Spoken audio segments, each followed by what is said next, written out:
Գյորջյան Կասկադ 60 ամիս փուլային վճարում բազմաթիվ առավելություններ։ Այս հարցի վերաբերյալ դատախազության կողմից կատարված աշխատանքը եւ գիտեմ, որ նաեւ ձեր գլխավորությամբ Սևան ազգային պարկի հետ կապված որոշակի աշխատանքներ են իրականացվում, որին մասնակցում է նաեւ գլխավոր դատախազությունը, կցանկանամ ներկայացնել, թե մինչ այս պահը ինչ աշխատանքներ են իրականացված, կարծում եմ դրանք օգտակար կլինեն նաեւ հետնությամբ ինչ է պարզվել։ 2009 թվականի մարտի 18-ին տրված անշարժ գույքի սեփականության օգտագործման իրավունքի գրանցման վկայականի համաձայն Գեղարքունիքի մարզի Սևան Գավառ ավտոճանապարհի 12-րդ կիլոմետրի թիվ 3 հասցեում գտնվող 1.5 հեկտար բնապահպանական նշանակության հողամասից բացի իրավունքների պետական գրանցման միասնական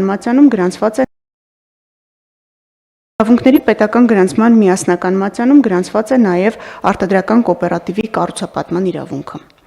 Բացի այդ, կառավարությանն առընթեր գույքագրման վարչության Սևան տեղամասի կողմից տրամադրված սեփականության վկայագրի համաձայն Ծովազարդ գյուղի հյուսիս-արևելյան հատվածում Սևան Գավառ ավտոճանապարհի աջ կողմում գտնվող 1.5 հեկտար մակերեսով հողամասը, այդ թվում շինությունները, Գեղարքունիքի մարզպետի 97 թվականի նոյեմբերի 14-ի որոշման հիման վրա գրանցման գրքում գրանցվել են արտադրական կոոպերատիվի անվամբ։ Վերոգրյալի հիման վրա դատարանը փաստել է, որ Հայաստանի Հանրապետության իդեմս Սևան ազգային պարկ պոակի տնօրենի եւ արտադրական կոոպերատիվի նախագահի միջև 2008 թվականի դեկտեմբերի 30-ին կնքված եւ 2009 թվականի մարտի 11-ին նոտարի կողմից վավերացված պայմանագրով արտադրական կոոպերատիվին կառուցապատման իրավունքով տրամադրվել է արդեն իսկ կառուցապատված հողամաս։ Պարոն փոխվարչապետ, այս խնդիրը համատարած է ազգային պարկի ամբողջ տարածքում, արդեն իսկ կառուցապատված հողամասերի պարագայում թաքցվում է կառուցապատման փաստը եւ տրամադրվում է վարձակալական իրավունքով հողամաս։ Ապօրինի գույքով անցնող գույքերի մի ստվար զանգված ուղղակի իրականության մեջ գոյություն ունեն, փաստաթղթերում գոյություն չունեն։ 2025 թվականի հուլիսի 2-ին վճիռը մտել է օրինական ուժի մեջ, 2025 թվականի օգոստոսի 29-ին Գեղարքունիքի մարզի համայնք Գավառ գյուղ Ծովազարդ հասցեի 1.5 հեկտար մակերեսով 13 միլիոն 404 հազար դրամ կադաստրային արժեքով հողամասի, ինչպես նաև 162 քառակուսի մետր շենքշինության նկատմամբ գրանցվել է Հայաստանի Հանրապետության սեփականության իրավունքը։ Եվ ձեր թույլտվությամբ կարճ ներկայացնեմ նաև այն աշխատանքները, որ այս պահին իրականացվում են, մի մաս ընթացքի մեջ է, մի մասը դատարանում, մի մաս արդեն ավարտվել է։ 2025 թվականի ընթացքում շրջակա միջավայրի նախարարությանը եւ Սևան ազգային պարկ պոակին գլխավոր դատախազության պետական շահերի պաշտպանության վարչության եւ Գեղարքունիքի մարզի դատախազության կողմից հասցեագրվել են մի շարք միջնորդագրեր։ Միջնորդագրերից բացի կատարված ուսումնասիրության արդյունքում հանցագործության մասին հաղորդումներ են ուղարկվել նախաքննական երկու մարմիններին, նախաձեռնված են եւ քննվում են քրեական վարույթներ։ Ձեր թույլտվությամբ համառոտ ներկայացնեմ, որպեսզի նաեւ խնդիրը պարզ լինի։ Առաջին միջնորդագրով գլխավոր դատախազության պետական շահերի պաշտպանության վարչության կողմից կատարված ուսումնասիրության արդյունքում պարզվել է, որ Սևան ազգային պարկ պոակի եւ իրավաբանական անձի միջև 2007 թվականին կնքվել է պետական սեփականություն հանդիսացող հողամասի կառուցապատման իրավունքով տրամադրման պայմանագիր, որով Դրախտիկ գյուղից 5 կիլոմետր դեպի արևմուտք գտնվող 40900 քառակուսի մետր մակերեսով հողամասը կրկին կառուցապատման իրավունքով տրամադրվել է իրավաբանական անձին։ Իրավաբանական անձի եւ ֆիզիկական անձի միջև 2008 թվականին կնքվել է կառուցապատման իրավունքի վաճառքի պայմանագիր, որով հողամասից 0.74 հեկտար հողամասի կառուցապատման իրավունքը իրավաբանական անձը վաճառել է ֆիզիկական անձի, ինչի հիման վրա կատարվել է իրավունքի պետական գրանցում։ Գեղարքունիքի մարզպետի կողմից 2010 թվականին տրվել է ճարտարապետահատակագծային առաջադրանք վերոնշյալ 0.74 հեկտար հողամասի կառուցապատման համար։ Մեր ուսումնասիրությամբ պարզվել է, որ Գեղարքունիքի մարզպետի կողմից 2010 թվականին առաջադրանքը տրամադրելու պահին նշված հողամասում արդեն իսկ ինքնակամ կառուցված է եղել 382.5 քառակուսի մետր մակերեսով շինություն, բացի այդ կադաստրային գործում 2011 թվականին բացակայել են շինությունների գրանցման համար հիմք հանդիսացող շինարարական թույլտվության շինարարության ավարտական ակտի վերաբերյալ տվյալները։ Պետական շահերի պաշտպանության վարչության կողմից 25 թվականին միջնորդագիր է ներկայացվել շրջակա շրջակա միջավայրի նախարարություն միջոցներ ձեռնարկելու վերոնշյալ պայմանագրերը լուծելու ուղղությամբ։ Շրջակա միջավայրի նախարարության կողմից դատախազությունը տեղեկատվություն է ստացել, որ վերոնշյալ ընկերությանն ուղարկվել է պայմանագրի լուծման առաջարկ։ Նշեմ, որ այն չընդունվելու դեպքում պայմանագիրը կլուծվի դատական կարգով։ Երկրորդ այլընտրանքը չկա։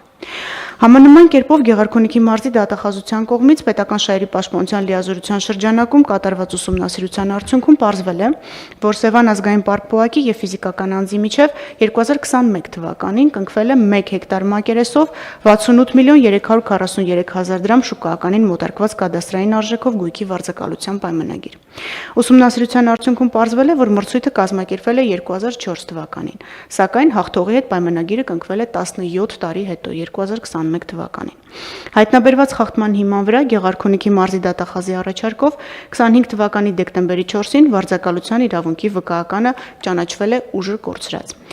Նաև դատախազության կողմից գրություն է հասցեագրված ազգային պարկ պոակին վերոնշյալ տարածքում առկա ապօրինի շինությունները ապամոնտաժելու, քանդելու ուղղությամբ։ Պարոն փոխվարչապետ, սրանք զրո նիշից ցածր գտնվող տարածքներ են, շինություններ են, որոնք ենթակա են քանդման, եւ նշեմ, որ դատախազությունը նաև հսկողություն է իրականացնելու քանդման աշխատանքների իրականացման նկատմամբ։ Երրորդ միջնորդագիրը կրկին Գեղարքունիքի մարզի դատախազության կողմից է ներկայացված կրկին պետական շահերի պաշտպանության լիազորության շրջանակում պարզվել է, որ նույն պոակի եւ ֆիզիկական անձի միջև 2006 թվականին կնքվել է պայմանագիր, որը վերաբերում է Սևանի թերակղզու տարածքում գտնվող 600 քառակուսի մետր մակերեսով հողամասի կառուցապատման իրավունքի տրամադրմանը։ Կրկին նույն խախտումներն են արձանագրվել ուսումնասիրությամբ, կրկին կառուցապատման իրավունք կամ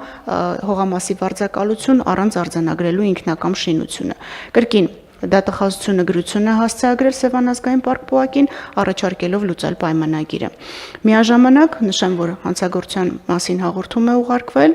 եւ քննվում է քննչական կոմիտեում, դեռևս պատասխան չենք ստացել պոակից, որովհետեւ բոլորովին վերջերս ենք ուղարկել։ Եվ չորրորդ, կարծում եմ, շատերի համար անընդհատ Սևանի ափով անցնելիս հայտնի մի շինությանն է վերաբերում, ոչ միայն շինության, այլև մի ամբողջական համալիրի։ Այս միջնորդագիրն ուղարկվել է պետական շահերի պաշտպանության վարչության կողմից։ Ուսումնասիրության արդյունքում պարզել ենք, որ պոակի եւ իրավաբանական անձի միջև 2002 թվականի դեկտեմբերի 2-ին կնքվել է 2.8 հեկտար մակերեսով հողամասի վարձակալության պայմանագիր, մենք առաջարկում ենք այդ պայմանագիրը լուծել եւ հողամասի վրա ամրակայված գույքերը օտարել Սևան ազգային պարկ պոակին ու վարձակալի կողմից հողամասն ազատելու ուղղությամբ մենք խնդրել ենք միջոցներ ձեռնարկել։ Այստեղ որոշակի իրավական հարցեր կան, որ դեռ կքննարկենք կադաստրի հետ, եթե գործընկերների կողմից չկարողացանք աշխատանքային կարգով համաձայնության գալ, մենք պարտավորեցման հայցով ընդդեմ գործընկերների այս դեպքում ստիպված կլինենք մտնել դատարան, որպեսզի պարտավորեցնենք գործողությունն իրականացնել։ Ուսումնասիրության արդյունքում պարզվել է, որ վարձակալության պայմանագրի որևէ հիմք չկա։ Մասնավորապես մրցույթի արձանագրության վերաբերյալ տվյալները չեն նշվել պայմանագրում, արձանագրությունը առկա չէ ընդհանրապես, ինչը նշանակում է, որ մրցույթ չի եղել։ 2021 թվականի հունվարից մինչև պոակի կողմից ծանուցումն ուղարկելու օրը 25 թվականի սեպտեմբերի 10-ը պոակը չի ստացել առնվազն կադաստրային արժեքի փոփոխության արդյունքում ձևավորված վարձավճարը, որը կազմում է էլի շատ մինիմալ հաշվարկներով շուրջ 35 միլիոն դրամ։ Սևան ազգային պարկ պոակի պաշտոնատար անձին իրավաբանական անձի հետ կնքված վարձակալության պայմանագիրը սահմանված ժամկետի ավարտից հետո դադարեցնելու եւ հողամասը վարձակալի կողմից ազատելու ուղղությամբ միջոցներ չեն ձեռնարկել։ Գլխավոր դատախազության պետական շահերի պաշտպանության վարչության կողմից միջնորդագիր է ներկայացվել շրջակա միջավայրի նախարարություն, առաջարկելով լուծել վարձակալության պայմանագիրը, ինչպես նաև ամրակայված գույքերը վարձատուին օտարելու ուղղությամբ, այդ մասին 3 ամիս առաջ տեղեկացնելով վարձակալին։ Պայմանագրի կոնկրետ կետով սահմանված հիմքերի առկայության դեպքում վարձակալի կողմից հողամասի վրա ամրակայված գույքը պոակի պահանջով թողնելու կամ վերացնելու միջոցով հողամասը ենթակա է ազատման։ Ի պատասխան մեր միջնորդագրի պոակը նշել է, որ ծանուցում է ուղարկել համապատասխան իրավաբանական անձին, բայց բացի այդ մենք ակնկալում ենք նաև, որ գույքերի հետ կապված եւս իրավական լուծումներ կտրվեն, եթե չտրվեցին, կրկին պարտավորեցման հայցով դատախազությունը կմտնի դատարան։ Նշեմ, որ նույն իրավաբանական անձի հետ փոխկապակցված ֆիզիկական անձի պատկանում է հարևանությամբ գտնվող հանգստյան գոտում հարևանությամբ գտնվող բավական այդպես էլի տեսանելի անշարժ գույքը, եւ այս անշարժ գույքը Հայաստանի Հանրապետությանը վերադարձնելու պահանջով մենք արդեն հայցադիմում ենք ներկայացրել վարչական դատարան։ Կարճ նշեմ, որ պարզել ենք, որ Սևան ազգային պարկի տարածքում գտնվող վերոնշյալ այս ապօրինի շինությունները կառուցվել են առանց օրինական հիմքի, կառուցվել է առանձնատուն, տիրապետվում եւ տնօրինվում է հատկացված հողամասի չափը շուրջ 3 անգամ գերազանցող հողամաս առանց որևէ հիմքի, պարոն փոխվարչապետ, ընդհանուր 9088 քառակուսի մետր զավթած տարածք ունենք միայն այս առանձնատան շրջակայքում։ Ամփոփելով, չչարաշահելով ժամանակը, ասեմ, որ Գեղարքունիքի մարզի դատախազությունում պետական շահերի պաշտպանության հայց հարուցելու լիազորության շրջանակում կատարված ուսումնասիրության հիման վրա մի շարք այլ միջնորդագրեր ենք ուղարկել Սևան համայնքին արդեն եւ Սևան ազգային պարկ ՊՕԱԿ-ին, Սևանալճի ափամերձ բացարձակ նիշից ցածր տարածքների 34 հողամասերում արկա ապօրինի կառուցված շենքշինությունները ապամոնտաժելու եւ հողամասը նախկին տեսքի բերելու համար աշխատանքները բավական դանդաղ են ընթանում, այս պահի դրությամբ 3 հողամասերում արկա շենքշինություններն են ամբողջությամբ անպամոնտաժվել, մնացած հողամասերի վերաբերյալ հարուցվել են վարչական վարույթներ եւ կայացվել են 23 քանդման որոշումներ, որոնք դեռևս չեն կատարվել, բայց մենք շարունակելու ենք հսկողություն իրականացնել այս ուղղությամբ եւ եթե աշխատանքները չկատարվեցին, պահանջելու ենք դատական կարգով, որպեսզի հարկադրենք կատարել քանդման աշխատանքները կամ ինքնակամ զավթողի կողմից կամ մեր գործընկերների կողմից։ Այսքանը Սիրով կպատասխանեմ հարցերին, եթե այդպիսի կկան։ Շնորհակալություն Տիկին Վարդապետյան, նախ շնորհավորանքի խոսքերի համար, ապա նաև մանրամասն պարզաբանումների։ Այս պարզաբանումը նույնպես ապացույցն է նրա, որ մի կողմից անցյալում ձեռնարկված եւ արդեն իսկ հանգուցալուծման հասած հարցերը թույլ են տալիս օրինական շրջանառության վերադարձնել այն հողամասերը, որոնք որ գտնվում են ազգային պարկի իրավասության ներքո եւ նաեւ վկայություն են նրա, որ բազմաթիվ զուգահեռաբար ընթացող process-ներ կան, որոնք որ շուտով իրենց տեսանելի արդյունքները կբերեն։ Պարոն Թորոսյան, խնդրեմ։ Շնորհակալություն, պարոն փոխվարչապետ, Տիկին Վարդապետյան, եթե հնարավոր է կարող եք մեզ եւ հանրությանն էլ տեղեկացնել այդ ֆիզիկական անձանց անունները, որոնց հետ փոխկապակցված են այդ իրավաբանական անձին, որտեղ կարծում եմ, որ դա պակաս կարեւոր չէ, թեև միգուցե մենք գուշակում ենք դա որ գույքերին է վերաբերում, բայց կարծում եմ ճիշտ կլինի, որ նաեւ հնչեցնենք մեր այսպես չակերտներով ասած հերոսների անունները։ Շնորհակալություն։ Խնդրեմ Տիկին Վարդապետյան։ Գույքերը պատկանում են նախկին եւ ներկա պաշտոնատար անձանց, բարձրաստիճան պաշտոնատար անձանց, բնականաբար հայտնի գույքեր են, մեկը Հարսնակարն է, մեկը Վլադիմիր Գասպարյանի նախկին փոխոստիկանապետին պատկանող առանձնատունն է, մի մասը 0-ից ցածր է, մի մասը չէ։ Գույքերից մեկը Նորայր Փանոսյանին է պատկանում, իհարկե այս բոլոր գործարքները չեն կնքվել ուղիղ այս պաշտոնատար անձանց հետ, հիմնականում կնքվել են մայրերի, զոքանչների կամ իրենց հետ փոխկապակցված իրավաբանական անձանց հետ, այսինքն անձինք որպես իրական շահառուներ են տեսանելի։